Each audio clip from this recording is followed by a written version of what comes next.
রুহটা যাতে তাড়াতাড়ি বের হয়ে যায়, প্রাণটা যাতে তাড়াতাড়ি বের হয়ে যায়। জবাইয়ের পরে আবার ছোট ছুরি দিয়ে স্পাইনাল কর্ডে খোঁচা মারতে থাকে, এটা কিন্তু ঠিক না। এতে করে যেটা হয়, এটা স্বাভাবিক মৃত্যু হয় না, বরং অপমৃত্যু হয়ে থাকে। হিন্দুদের মন্দিরের সামনে কুরবানির গরু জবাই করে, এটা ঠিক না। কারণ আমরা জানি যে ওরা এই গরুর পূজা করে থাকে। সো আমরা এমন কিছু করব না যেটা ওদেরকে খুব বেশি কষ্ট দিবে। আমরা যেন নিজ দায়িত্বে এই কুরবানির করার স্থান এবং বর্জ্য যেন পরিষ্কার করি, কারণ আত্মহুরু শাত্রুল ইমান, পরিষ্কার পরিচ্ছন্নতা এটা হচ্ছে ইমানের অঙ্গ।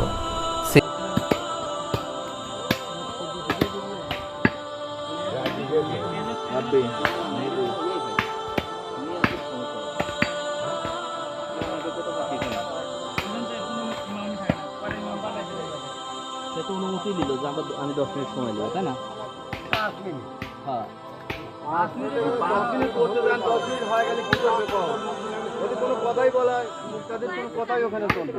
যেহেতু সেটা প্রথম অনুমতি দিতে মূর্খ সব এই মূর্খরে আইসে এটি ইমামতি করতে চাই।